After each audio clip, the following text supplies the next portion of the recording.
Okay, so let's do the practical demonstration of wallpapering. What we've done is the most important thing with wallpapering is surface preparation. So we've already cross-lined the walls. What we've done then is we've brought the ceiling down onto that wall by about 2 inches, and we've also brought the trim up to the wall by about 2 inches. The next thing we need to do is identify where to start. When you start, the most important thing is to get a nice straight line. So you need to plumb a line and work away from that line. When you get to your next corner, when we do the cut, you'll see that I'll actually plumb the next line on that wall. And again, it's very important that you plumb out of each corner. Let's get started. When pasting your paper, always use the paste recommended by the wallpaper manufacturer and mix according to the instructions. If you're pasting the paper, adhere to the soak times to avoid bubbles or stretching.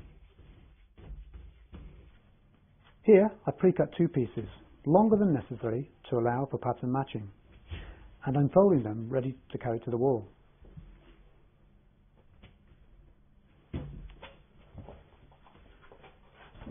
Offer the top of the paper up to the wall and carefully slide it into position until the pattern matches.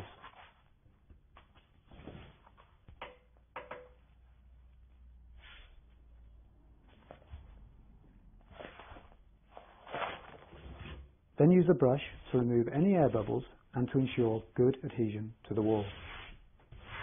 Next, carefully cut the top edge. Here I'm using a knife and a straight edge, but you could use scissors.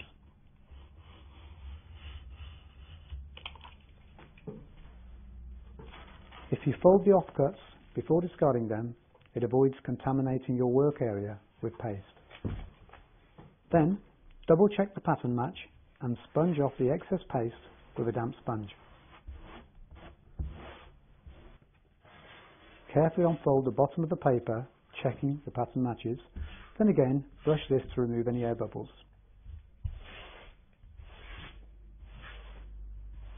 And cut the bottom edge.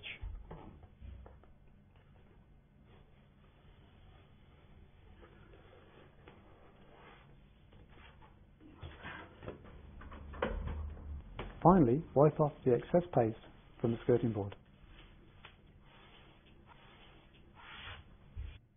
When you reach a corner, take 3 measurements of the required width.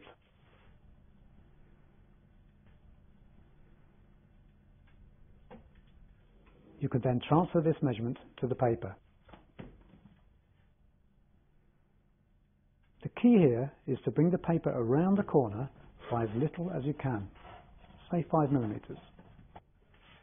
Apply this piece in the same way as before, ensuring that the pattern matches.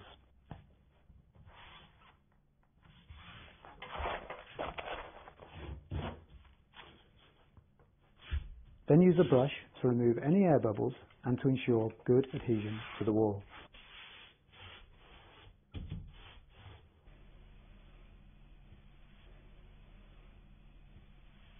Next, you need to measure the width of the remaining piece of paper.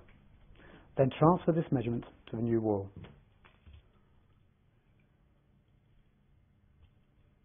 It's then very important that you plumb a line to work from to ensure that this new wall is papered correctly.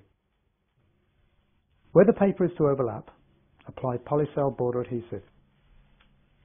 When you apply this next strip, ensure you line it up with the plumb line and check that the pattern matches where it overlaps.